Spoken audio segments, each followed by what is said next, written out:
আসসালামু আলাইকুম।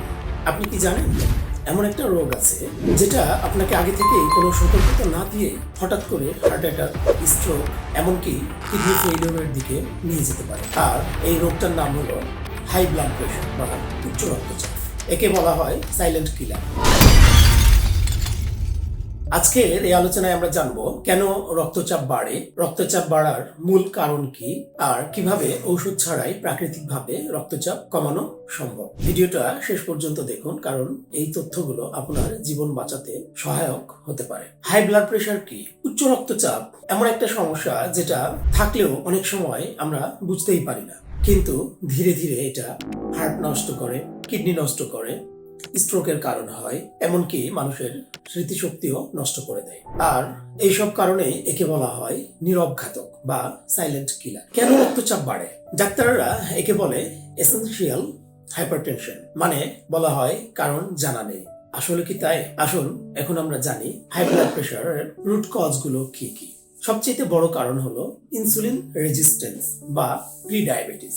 আমরা প্রতিদিন যা খাই, চিনি, ময়দা, প্রসেসড খাবার, আর এগুলো শরীরে ইনফ্লামেশন বাড়ায়। ইনসুলিন ঠিকমতো শরীরে কাজ করতে পারে না, ফলে শরীরের ওজন বাড়ে, পেটে বা শরীরের অন্যান্য অর্গানে ফ্যাট জমে, রক্তচাপ বেড়ে যায়।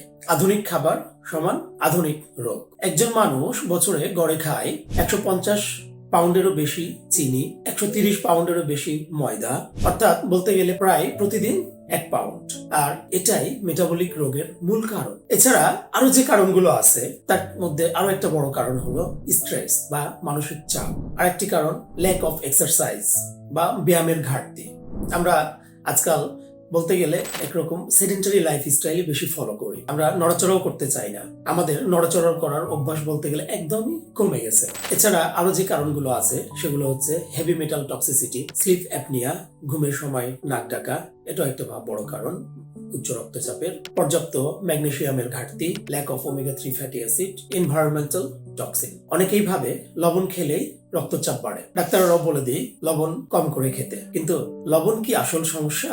সত্যিটা হলো লবণ একা সমস্যা না, সমস্যা হলো প্রসেসড খাবারের লবণ। আগে মানুষ খেত বেশি পটাশিয়াম, অর্থাৎ শাক সবজি, ফলমূল, এগুলাতে বেশি পটাশিয়াম পাওয়া যায়। আর এখন আমরা খাই বেশি সোডিয়াম। প্রসেসড যে কোনো ধরনের খাবার, যেমন বা প্রসেসড প্যাকেটজাত যে খাবারগুলো, এগুলাতে সবসময় সোডিয়াম বেশি থাকে। আর এই প্রসেসড খাবারটাই হচ্ছে আমাদের রক্তচাপ বাড়ার একটা মূল কারণের ভিতরে আরেকটা। ঠিক উল্টা, পটাশিয়াম কি করে? আমাদের রক্তচাপ কমায়। পটাশিয়াম সমৃদ্ধ খাবার যেমন পালং শাক, ব্রোকলি, অ্যাভোকাডো, কলা, পেঁপে, এছাড়াও বিভিন্ন ধরনের সবজি ও মাশরুমের স্যুপ, এগুলাতে যথেষ্ট পরিমাণে পটাশিয়াম পাওয়া যায়। তাহলে কিভাবে উচ্চ রক্তচাপ ঠিক করবেন? প্রথম কাজ হলো শরীরের ইনফ্লামেশন কমানো। খাবার থেকে অক্সিডেটিভ স্ট্রেস দূর করতে হবে। এটা কিভাবে করবেন? প্রথমে আপনাকে জাঙ্ক ফুড ও প্রসেসড ফুড বাদ দিতে হবে। তাহলে কি ধরনের খাবার বেশি খাবেন? পটাশিয়াম সমৃদ্ধ খাবার, সবজি দিয়ে বানানো ব্রথ বা স্যুপ, ফলমূল, শাকসবজি, বাদাম, বিভিন্ন ধরনের সিডস, হাই ফাইবার যুক্ত খাবার, ভালো ফ্যাট, ম্যাগনেসিয়াম, ক্যালসিয়াম সমৃদ্ধ খাবার। ম্যাগনেসিয়াম উচ্চ রক্তচাপের ক্ষেত্রে কেন এত গুরুত্বপূর্ণ? ম্যাগনেসিয়াম হলো একটি রিল্যাক্সেশন মিনারেল। এটি শরীরের রক্তনালীগুলোকে শিথিল করে এবং রক্তচাপ নিয়ন্ত্রণে অত্যন্ত গুরুত্বপূর্ণ ভূমিকা পালন করে। একটা খুব সুন্দর উদাহরণ দেওয়া যায়। গর্ভাবস্থায় কিছু নারীর প্রি এক্লাম্পসিয়া দেখা যায়, যেটা উচ্চ রক্তচাপ জনিত একটা মারাত্মক অবস্থা এবং যার ফলে খিঁচুনি পর্যন্ত হতে পারে। তখন চিকিৎসা হিসাবে আমরা কি দিয়ে থাকি? Intravenous magnesium. তাই প্রশ্ন আসে, রক্তচাপের ক্ষেত্রে আমরা কেন আগে ওষুধ দিই? কেন আমরা ম্যাগনেসিয়ামকে ফার্স্ট লাইন ট্রিটমেন্ট হিসেবে চিন্তা করি না? আপনি ন্যাচারালি খাবার থেকে যেভাবে ম্যাগনেসিয়াম পাবেন, সবুজ শাক, ডাল ও বিনস, বাদাম, বিভিন্ন ধরনের বীজ জাতীয় খাবার থেকে এবং ডার্ক চকলেট থেকেও অল্প পরিমাণে ম্যাগনেসিয়াম পাবেন। এরপর যেটা করতে হবে, ফিজিক্যাল মুভমেন্ট বা এক্সারসাইজ, স্ট্রেস কমাতে হবে এবং পর্যাপ্ত ঘুম।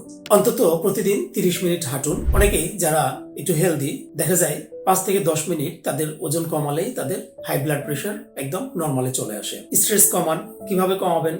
নিয়মিত নামাজ পড়ুন, মেডিটেশন করুন, যোগা করুন এবং ব্রিদিং এক্সারসাইজ এবং ভালো ঘুম। প্রতিদিন চেষ্টা করুন একই সময়ে ঘুমাতে যেতে এবং ঘুম থেকে উঠতে। রাতের বেলা হালকা খাবার খেয়ে ঘুমাতে যান। সকালে ঘুম থেকে উঠে অবশ্যই রোদে বসার চেষ্টা করবেন। ওষুধ অবশ্যই গুরুত্বপূর্ণ একটা জিনিস। ওষুধ খেলে অবশ্যই রক্তচাপ কমবে, কিন্তু ওষুধ আপনার মূল কারণ ঠিক করে কখনোই দিবে না। এবং জীবনযাপন ঠিক করলে মানুষ ওষুধ ছাড়াও সুস্থ থাকতে পারে। উচ্চ রক্তচাপ কোনো স্বাভাবিক অবস্থা নয়, এটা আমাদের আধুনিক জীবনের ফল। আজই যদি ডায়েট, স্ট্রেস, ফিজিক্যাল অ্যাক্টিভিটিস এবং ঘুম ঠিক করেন, ইনশাআল্লাহ আপনার রক্তচাপও ঠিক হতে পারে। ভিডিওটি ভালো লাগলে লাইক দিন, শেয়ার করুন এবং সাবস্ক্রাইব করতে ভুলবেন না। ধন্যবাদ সকলকে। আসসালামু আলাইকুম।